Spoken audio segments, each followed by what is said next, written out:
I love Easter because it represents a rebirth and the coming of spring. It's my favorite time of year.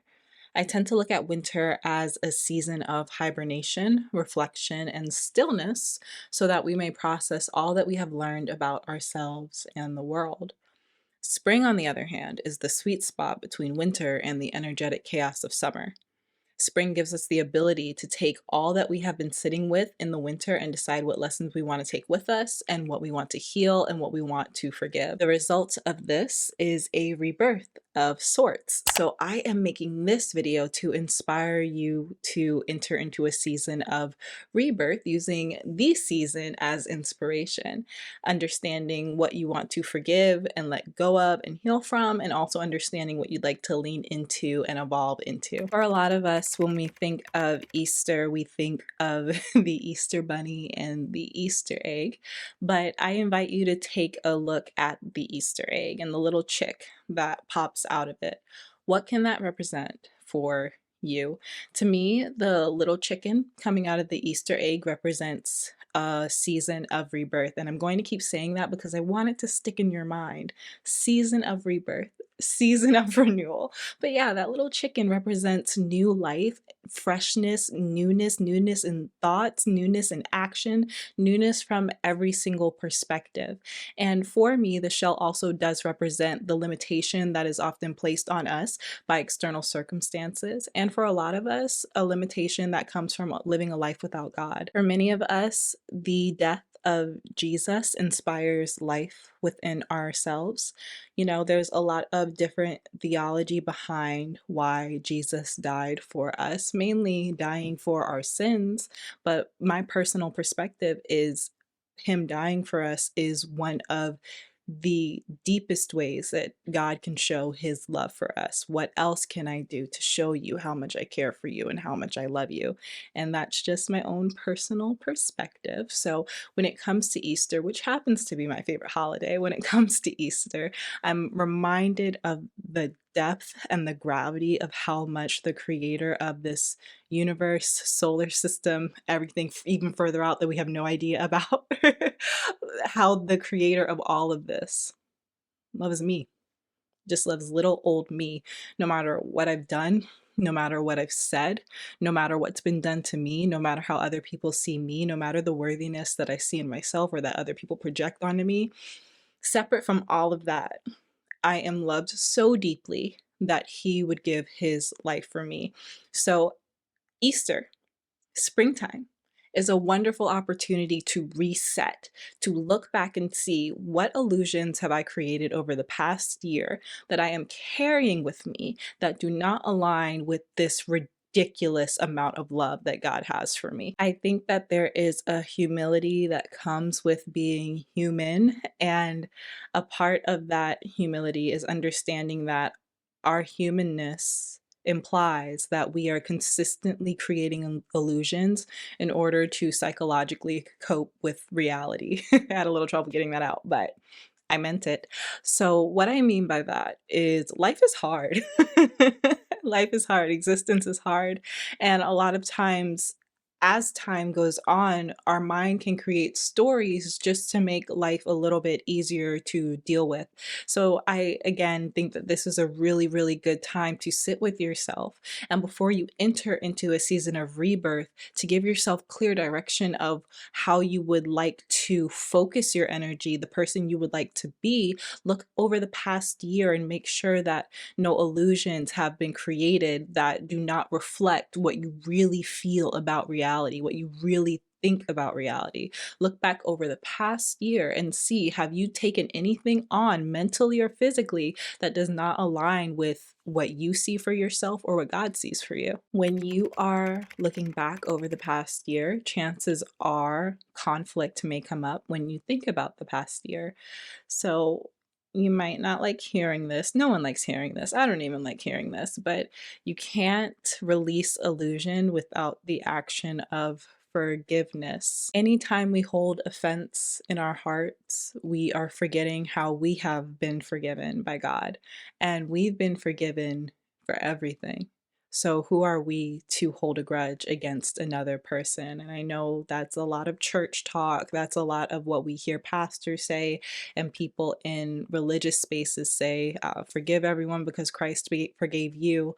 But you guys know the background of this channel. You know where we're coming from. We're coming from being very experienced and understanding with our feelings and our internal state. So we can say with our mouth, I forgive you, but our internal state will tell us whether we truly forgive the person that we are claiming to forgive. So when it comes to this topic of forgiveness and entering into a season of rebirth, it's going to come down to the belief system and whether you can be at peace with the past. Forgiving people often implies that you're just at peace with their character and you're choosing to love them anyway. Loving someone does not mean that they need to be in the same vicinity as you, okay? Loving someone just means that when you see them, when you think of them, you can offer them love. You can want the best for them. You can soften instead of hardening and feeling offended when you think of them. So when it comes to dismantling illusions, it's good to know what a feeling of ease feels like in your body. So when you can think about the past year, you can identify when that feeling isn't present. And when you feel anxious or upset or agitated or angry when you think over the past year, because that's an indicator that some forgiving needs to be done. Springtime inspires freedom. Forgive who you need to forgive in order to be free. Forgive your mom, forgive your dad, forgive your brother, forgive your sister, forgive your neighbor, forgive your Uber driver, forgive that boss that fired you. Forgive the people who are living in your mind rent free. Just forgive them. It's not worth it. It's not worth it, and it's a heavy burden to carry because you can't fix them. And if you're trying to forgive yourself, you can't fix yourself. That is a supernatural level of strength required in order to heal yourself of your traumas, in order to find complete peace within yourself. And when you open yourself up to understanding that you need a little bit of help for that healing, that will allow you to forgive yourself because you realize that you didn't let yourself down. It's not that you're not strong enough. It's not that you're not capable enough. You're just trying to do it by yourself, and that's not necessary. So let it all go. Forgive it. You don't have to forget, but forgive. This is what it means to allow the old self to die.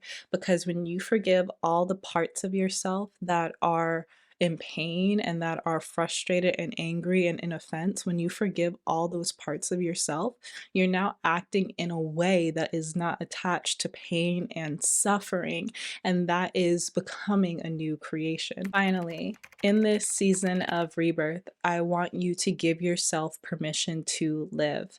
Live as if your scars are already healed. If a romantic partner hurt you months ago, play with the idea of dating again. If you lost a job or if you are an entrepreneur and you had a business that failed, start applying for other jobs, and not just jobs to pay the bills, but jobs that you would actually be passionate about. Don't be afraid to fully show up. If you're an entrepreneur and you had a business that failed, start planning that next business venture. If you fell out with a friend, maybe reach out to them and extend an olive branch, or make a date with someone else and go on a new friend date. But continue to live and continue to act as if your scars are not there. Because if you do this, you will see how you still have emotions attached to this painful event that may have happened in the past, yes, but you're still allowing yourself to live anyway. And if you monitor your internal state, if you make sure that you're not going too far and you're acting within reason, you'll give yourself the opportunity to feel, but you'll also give yourself the opportunity to forgive even deeper.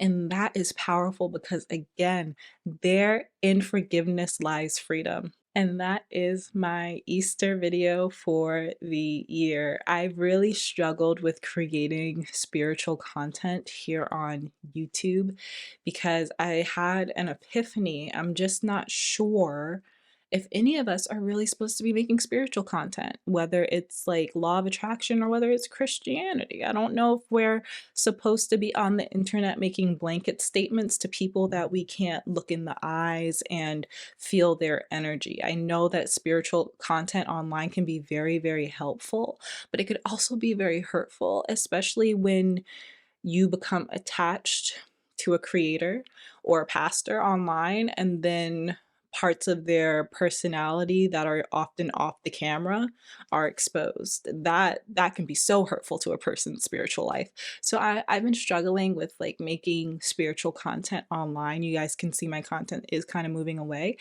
but I'm gonna make some of these every once in a while so you do know what's going on with me spiritually. I love Easter. It is my favorite, favorite holiday, and I hope that you have a happy Easter. I hope that if you are a believer, you have a good time either at church or fellowshipping with your family and friends. I hope you eat some good food. And if you are not a believer, I hope that you just have a beautiful day. And I hope that you have a beautiful weekend. And I hope you get some time off because you deserve it. And some people don't have time off because this capitalist place that we live in.